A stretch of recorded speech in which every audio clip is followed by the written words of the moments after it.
Welcome, dear listener, to Midnight Museum. This is a sanctuary where the stories of art and history unfold, soft as a whisper, to guide you into dreams.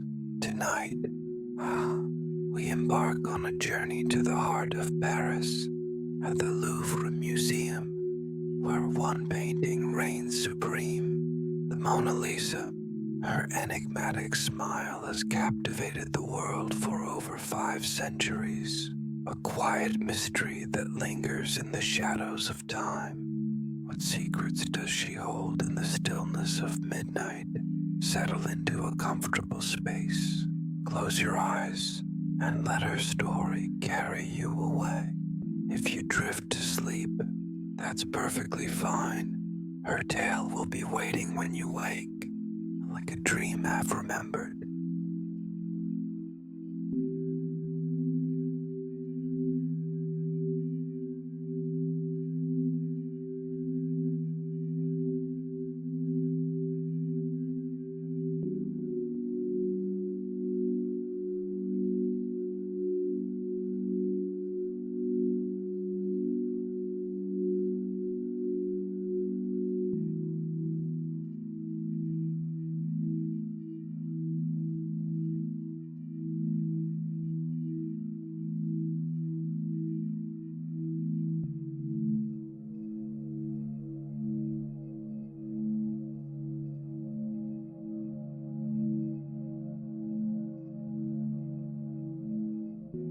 Imagine the Louvre at midnight. The bustling crowds of tourists who fill the museum's halls by day have vanished, their footsteps a distant echo. The guards, lulled by the quiet, are asleep at their posts, their lanterns dimmed. The museum breathes, its grand halls alive with the murmurs of history. Built in 1190 as a fortress to protect Paris from Viking raids, the Louvre stood as a stone sentinel along the Seine. Under Charles V in the 14th century, it transformed into a royal palace, its walls adorned with tapestries, gilded mirrors, and treasures of the French crown. By 1793, during the French Revolution, it became a public museum, opening its doors to the people and housing over 35,000 works across 300 rooms, spanning 7,000 years of human creativity. The Louvre's architecture is a story in itself, its medieval foundations, still visible in the Sully Wings crypt, blend with Renaissance elegance and the modern brilliance of Hayempe's glass pyramid, completed in 1989. At night, the pyramid glows softly in the Cour Carrée, a beacon of light against the dark stone facade. The museum's halls stretch over 1,600 square meters, a labyrinth of galleries where every corner holds a masterpiece. At this hour, the air hums with the weight of centuries, as if the artworks themselves are whispering to one another. The Dinan wing, home to the Mona Lisa, is especially silent, save for the faint creak of wooden floors and the rustle of shadows dancing in the moonlight. The museum's vast collection includes treasures from ancient Mesopotamia, Egypt, Greece, and Rome. But tonight, one voice rises above the rest. Hers, the Mona Lisa, painted by Leonardo da Vinci between 1503 and 1517, waits in her climate-controlled chamber, her gaze piercing the silence. As we approach, the air grows heavier, as if time itself pauses to listen. Let's step closer, but first, let's wander these halls, where every shadow tells a story.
As we move through the Louvre's galleries, moonlight filters through tall, arched windows, casting a silvery glow across the marble floors.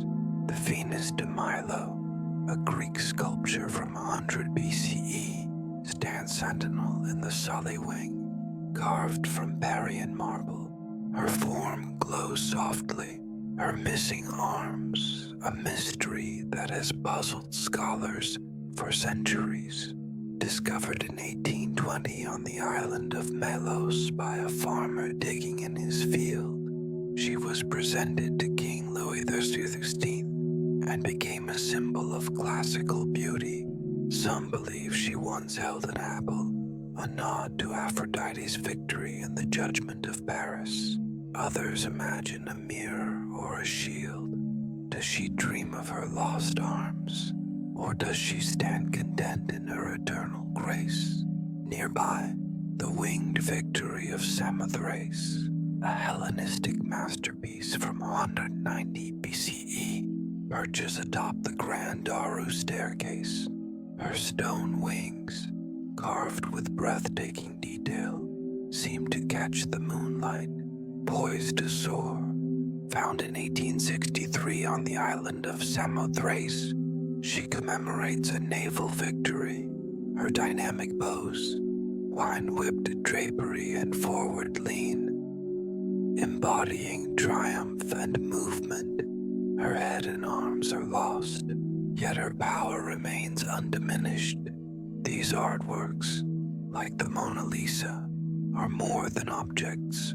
They're whispers of the past, each with a tale to tell. The Louvre's collection is a tapestry of human history. In the Richelieu wing, the Code of Hammurabi, a Babylonian stele from 1754 BCE, stands tall, its basalt surface etched with 282 laws that governed an ancient empire. Carved under the orders of King Hammurabi, it's one of the earliest known legal codes, detailing punishments and trade regulations. In the Egyptian galleries, the seated scribe, a 4th dynasty statue from 2500 BCE, gazes with startlingly realistic eyes made of rock, crystal, quartz, and copper. Found in Saqqara in 1850, he captures the quiet dignity of an ancient bureaucrat. Further along, the Lamassu from ancient Assyria, massive winged bulls with human heads, guard the Mesopotamian galleries, their presence both protective and imposing. As we move toward the Mona Lisa, feel the calm of this moment, the weight of history settling around you. Let your mind drift, carried by the stories these treasures tell.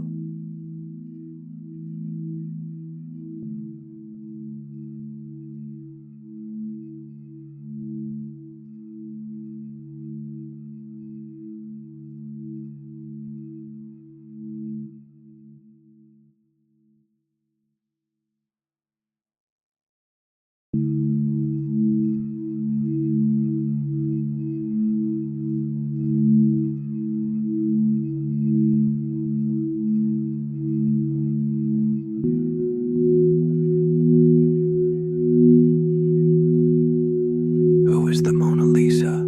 Who is she? That's the question that has haunted viewers for over 500 years. The Mona Lisa, or La Gioconda in Italian, is believed to be a portrait of Lisa Gherardini, a Florentine woman born on June 15th, 1479, into a modest noble family. Her husband, Francesco del Giocondo, a prosperous silk merchant and minor official, may have commissioned the painting around 1503, possibly to celebrate the birth of their second son, Andrea, or the purchase of a new home in Florence's Via della Stufa. Art historian Giorgio Vasari, in his 1550 book Lives of the Artists, identified her as Lisa, but no contract or payment record survives, leaving room for doubt. Was she truly Lisa Gherardini? boundless imagination. Some scholars propose she represents an idealized figure, perhaps a personification of virtue, beauty, or even the soul. Inspired by the Neoplatonic philosophy, popular in Renaissance Florence, which sought to blend classical ideals with Christian thought.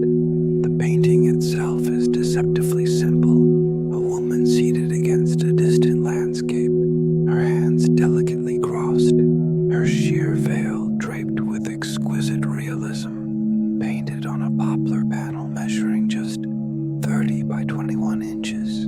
It's modest in size but monumental in impact. Her attire, a dark robe with intricate folds, a translucent veil, and a hint of embroidery, reflects the fashion of early 16th century Florence. Her posture, turned slightly to her left, is relaxed yet composed, her hands resting in a way that suggests quiet confidence. Her smile, that elusive curve of the lips, has sparked endless debate. Is it a smile at all, or a subtle expression of amusement, melancholy, or knowing? Some see joy, others sadness, and some a secret only she understands.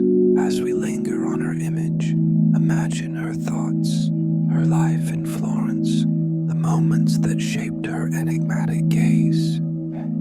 Let them drift through your mind, soft and unhurried.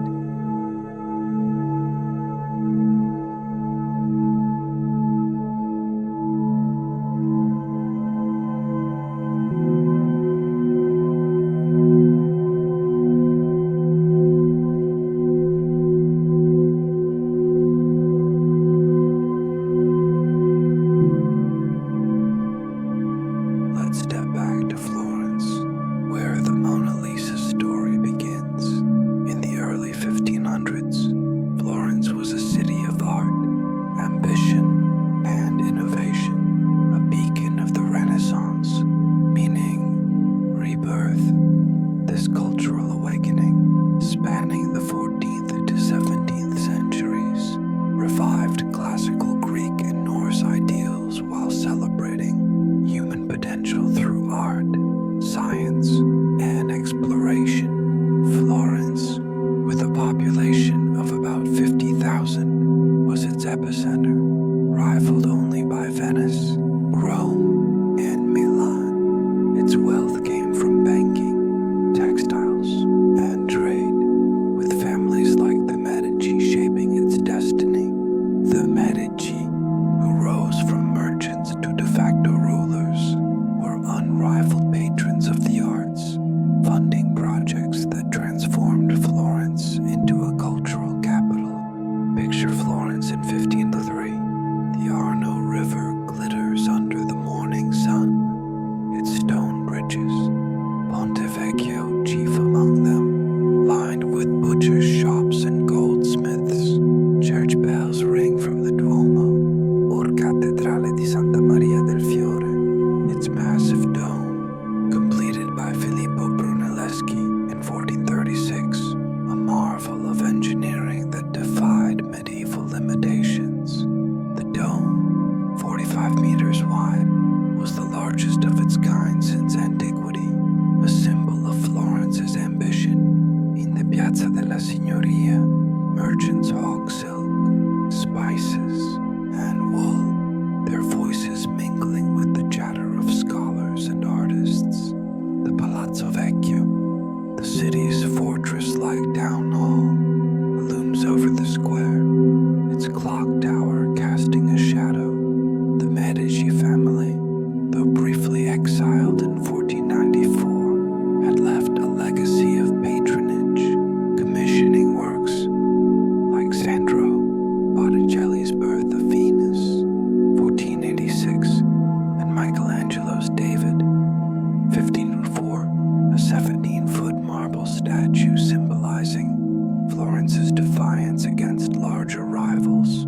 Artists thrived in this vibrant city. Leonardo da Vinci, aged 51 in 1503, moved between Florence, Milan, Venice, his notebooks filled with sketches of flying machines, anatomical studies, and hydraulic systems. Michelangelo Buonarroti, only 28, was carving his David, a masterpiece of tension and grace. Raphael Sanzio, a young prodigy from Urbino, was beginning his career, soon to paint his serene Madonnas.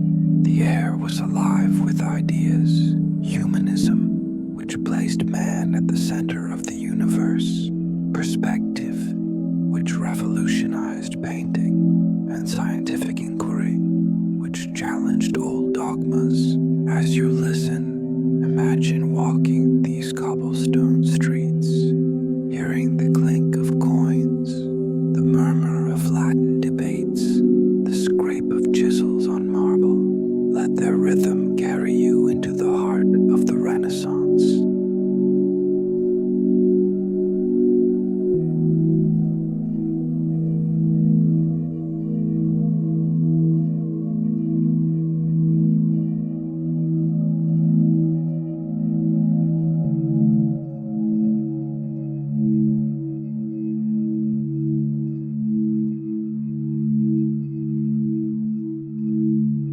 Leonardo da Vinci was no ordinary man. Born on April 15, 1452, in the Tuscan hill town of Vinci, he was the illegitimate son of Ser Piero, a notary, and Caterina, a peasant woman, raised in his father's household. He showed prodigious talent early, sketching landscapes and animals with uncanny precision. At 14, he apprenticed with Andrea del Verrocchio, a leading Florentine artist whose workshop produced paintings, sculptures, and even stage machinery. By his 20s, Leonardo was a master painter, surpassing his teacher with works like the Annunciation. But his genius extended far beyond art. He was an inventor, designing prototypes for tanks, submarines, parachutes, and a mechanical knight, a scientist studying optics, hydraulics, botany, and anatomy, and a dreamer whose 7,000 pages of notebooks reveal a mind that saw beyond his time. They called him a Renaissance man, but he was more a visionary who bridged art and science in ways still studied today. Imagine Leonardo in his Florence studio, a cluttered space lit by flickering candles. The air is thick with the scent of linseed oil, turpentine, and charcoal. His workspace is a chaos of creativity. Canvases lean against walls, scientific instruments, lenses, compasses, astrolabes, clutter a wooden table, and anatomical drawings based on his dissections of cadavers are pinned to the walls. He studies Lisa Gherardini, if she was indeed the model, with piercing eyes, seeing not just her face but her essence, her thoughts, her spirit. He paints slowly, layer by layer, using his sfumato technique, from the Italian fumo, smoke, to blur edges, creating a lifelike softness that makes her seem to breathe. The Mona Lisa smile, achieved through delicate glazes of oil paint, shifts with every glance. Was she amused by a private thought, melancholy over a hidden sorrow, knowing some unspoken truth? Leonardo's genius lay in capturing ambiguity, making her a mirror for the viewer's emotions. As you listen, picture his focus, his brush moving like a whisper across the poplar panel. Let it soothe you like a lullaby from the past.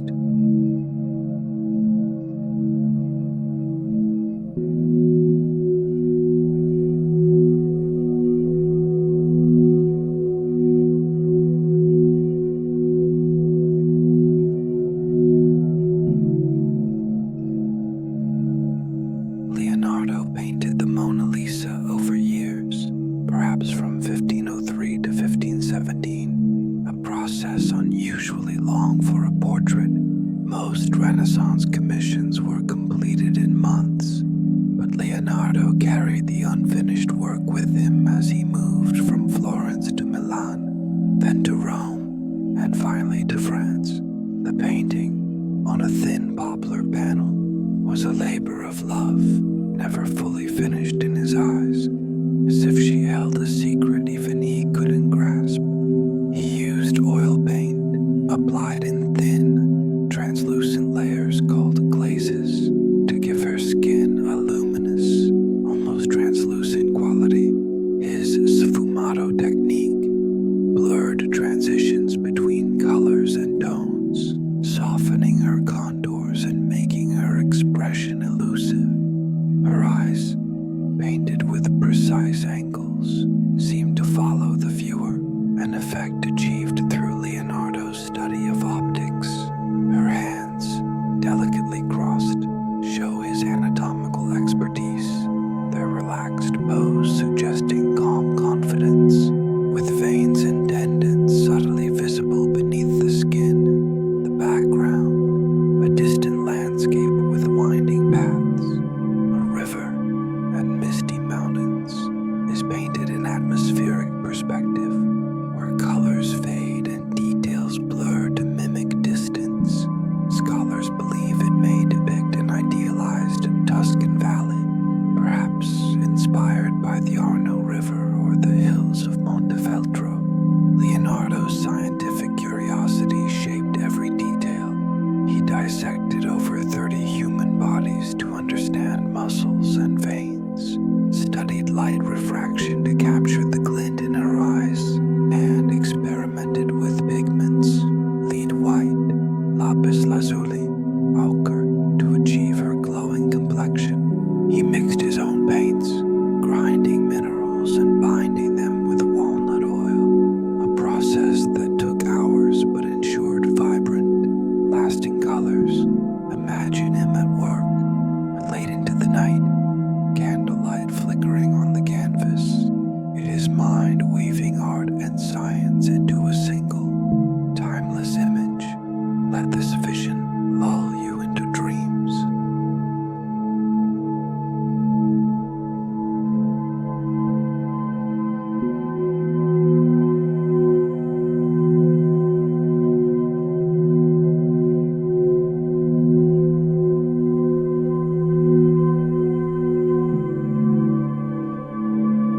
To understand the Mona Lisa, we must step into her world, the Renaissance, a time of discovery, beauty, and transformation. From the 14th to the 17th century, Europe awoke from the Middle Ages, driven by a renewed interest in classical Greek and Norse learning. The invention of the printing press by Johannes Gutenberg around 1440 spread knowledge, with books like Ptolemy's Geography and Plato's Dialogues reaching wider audiences. Explorers like Christopher Columbus, 1492, and Vasco da Gama, 1498, expanded the known world, while scientists like Nicolaus Copernicus, who proposed a heliocentric universe in 1543, challenged medieval dogmas. Florence was the heart of this awakening, a city where artists, scholars, and merchants reshaped the world. The Medici family's wealth, built on banking, fueled grand projects. Filippo Brunelleschi's dome for the Duomo, completed in 1436, was a triumph of engineering, using innovative techniques like a double shell design. Donatello's bronze David, 1409, the first freestanding nude statue since antiquity, celebrated humanist ideals. Fra Angelico's frescoes in the San Marco Monastery, 1440s, blended spiritual devotion with realistic detail.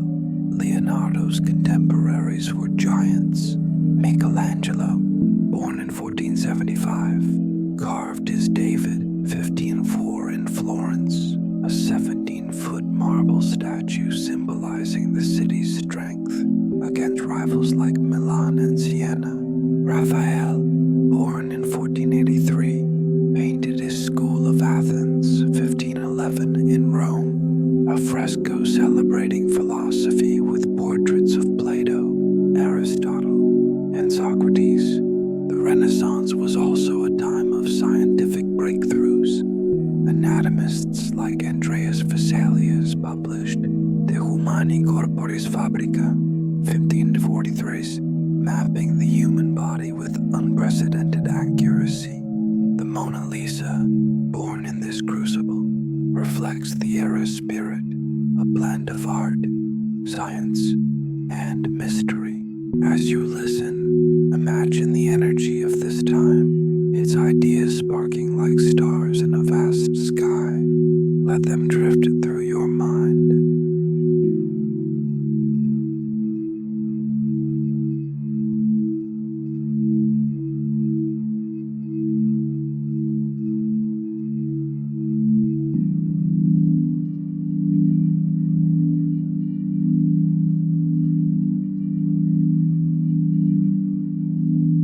The Mona Lisa story doesn't end with Leonardo. After his death in 1519, she began a journey across centuries, from palaces to war zones, always drawing eyes and hearts. Leonardo died at the Château de Clou in Amboise, France, serving King Francis III, who acquired the Mona Lisa for 4,000 gold écus, equivalent to millions today. She hung in the royal palace at Fontainebleau, where courtiers and visiting artists, like the Italian mannerist Benvenuto Cellini, admired her delicate beauty. In the 17th century, Louis XIII, the Sun King, brought her to Versailles, where she graced the opulent Hall of Mirrors, surrounded by chandeliers and gilded frescoes. Napoleon, enchanted by her, hung her in his bedroom at the Tuileries Palace from 1800 to 1884, reportedly calling her Madame Lisa and gazing at her as he planned his campaigns.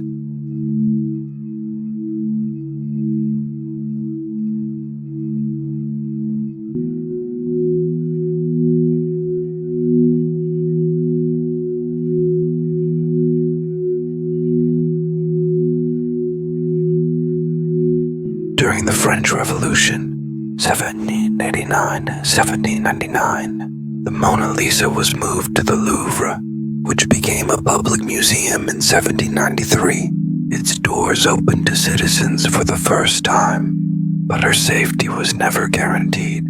During the Franco-Prussian War, 1870-1871, she was hidden in a secret vault to protect her from Prussian troops. In World War I, she was moved again, and in World War II, she was evacuated to a series of safe houses, including the Château d'Amboise, a monastery in Louvre, and a chateau in the Loire Valley to shield her from Nazi looting. Curators wrapped her in velvet and transported her in unmarked crates, her location known only to a few. Each move added to her legend, her fame growing with every journey. Imagine her, silent yet powerful, watching history unfold. Kings crowned, empires falling, revolutions rising. Let her story wash over you, like a tide carrying you to distant shores.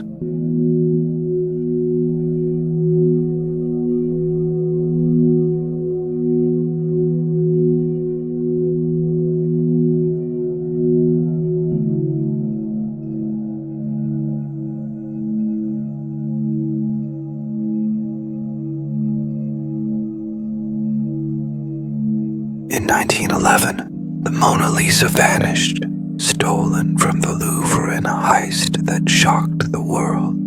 For 2 years, her absence was louder than her presence, transforming her into a global icon. On August 23rd, 1911, Vincenzo Perugia, an Italian handyman who had worked at the Louvre installing protective glass, walked into the museum during closing hours. believing the painting belonged to Italy, mistakenly thinking Napoleon had looted it. He hid in a broom closet until nightfall. At dawn, he lifted the Mona Lisa from her frame, which weighed 18 pounds with its protective case, wrapped her in a cloth, and slipped out a service door. The theft wasn't noticed until the painter, Louis Biroux, arrived to sketch her and found an empty wall in the Salon Carré. The heist sparked a global frenzy. The Louvre closed for a week, and Parisians mourned as if a national treasure had been lost. Newspapers worldwide printed her image, making her face the most recognizable in art history. French police searched thousands of homes, and suspects included avant-garde poet Guillaume Apollinaire, who was briefly jailed, and a young Pablo Picasso, who had bought stolen sculptures in the past. Conspiracy theories flourished. Some believed the theft was a publicity stunt, others a German plot to humiliate France. For 2 years, Perugia kept her in his Paris apartment, hidden in a wooden trunk under his bed, wrapped in cloth. In December 1913, he contacted Alfredo Geri, an art dealer in Florence, offering to return her to Italy. Geri and Giovanni Poggi, director of the Uffizi Gallery, arranged a meeting, verified the painting, and alerted the police.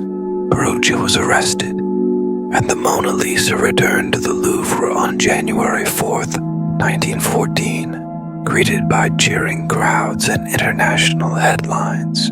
Imagine the museum's joy, the city's relief, the painting's quiet return to her place of honor. Let it fill your dreams with a sense of triumph.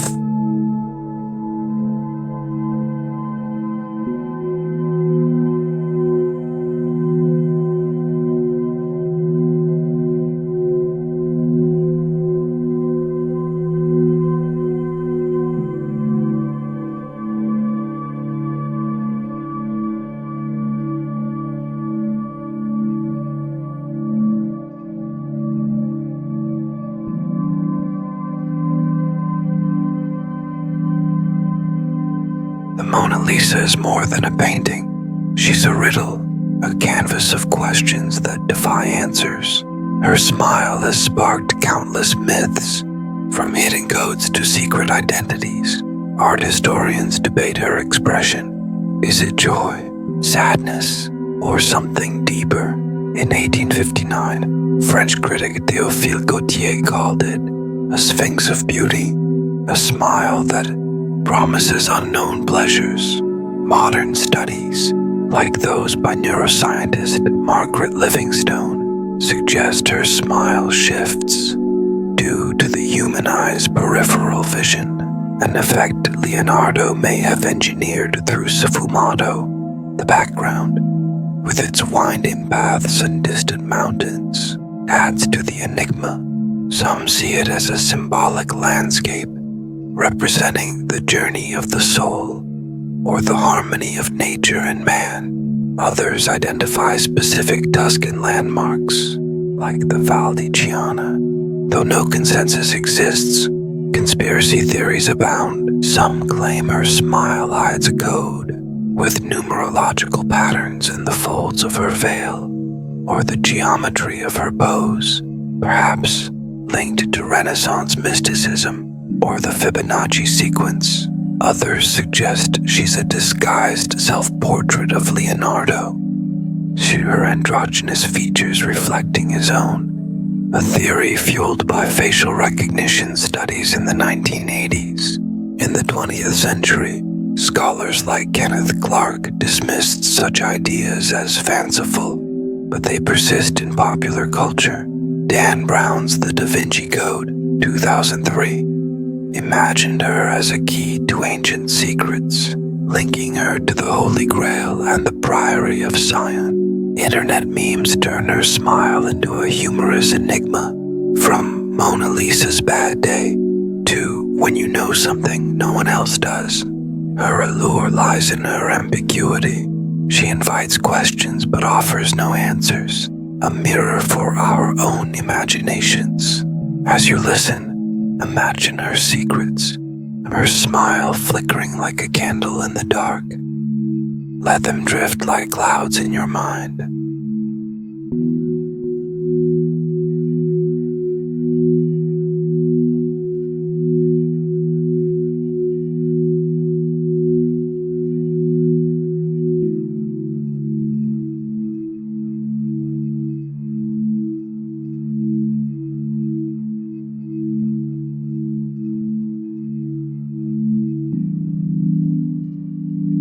Today, the Mona Lisa remains the Louvre's heart, drawing over 8 million visitors annually, more than any other artwork in the world, encased in bulletproof, climate-controlled glass in the Dean & Wing's Salle des Etats. She sits in a room designed solely for her, protected by security guards, cameras, and sensors. Her small size, 30 inches tall, 21 inches wide, belies her immense presence. Tourists crowd around her, snapping photos with smartphones, their flashes reflecting off the glass. Scholars write books analyzing her every brushstroke, from the craquelure, fine cracks in the paint, to the infrared scans revealing Leonardo's underdrawings. Children sketch her smile in school books, their crayons capturing her mystery in bold colors. Artists reinterpret her endlessly. Marcel Duchamp's LHOOQ 1919 added a mustache, a playful jab at her sanctity. Banksy's street art places her in modern contexts. From war zones to coffee shops, she survived wars, thefts, and time itself. In 1956, a Bolivian tourist threw acid at her, damaging her lower half. Restorers worked for months to repair the canvas. In 1974, a woman sprayed red paint in Tokyo, protesting accessibility issues. In 2009, a Russian tourist hurled a teacup, stopped by her glass shield. Each incident deepens her mystique, proof of her power to provoke. She's a cultural touchstone, appearing in films like The Da Vinci Code. Her songs like Nat King Cole's Mona Lisa, 1949, and even Emojis. What does she see in us? Perhaps she sees our dreams, our questions, our stories, our endless quest to understand her.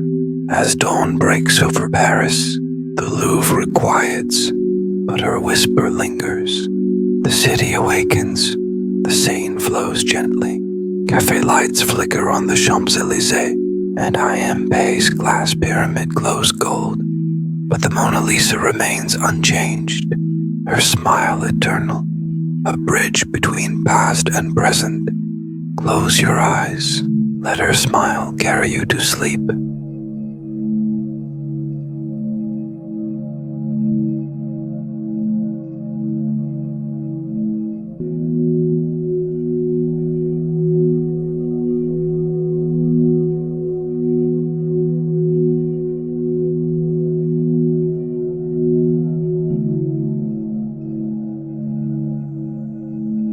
Thank you for joining us at Midnight Museum. This was our first journey, and we're honored to share it with you. The Mona Lisa story is just one of countless tales waiting in the Louvre's halls, from Antonio Canova's Psyche, revived by Cupid's Kiss, 1793, a marble sculpture of tender love, to the Great Sphinx of Tanis, 2600 BCE, a granite guardian of ancient Egypt. Each artwork holds a story, a whisper from the past to guide you into dreams. Subscribe for more episodes every week to explore treasures like the Regent Diamond, once worn by Marie Antoinette, or the Raft of the Medusa, Jericho's haunting depiction of survival. Leave a like, comment your thoughts. Perhaps what you imagine the Mona Lisa's smile means or which artwork you'd like us to explore next, and share this with someone who loves art, history, or the magic of a story told at midnight. Until next time, sleep well, and may the Mona Lisa's smile linger in your dreams, a quiet enigma to carry you into the night.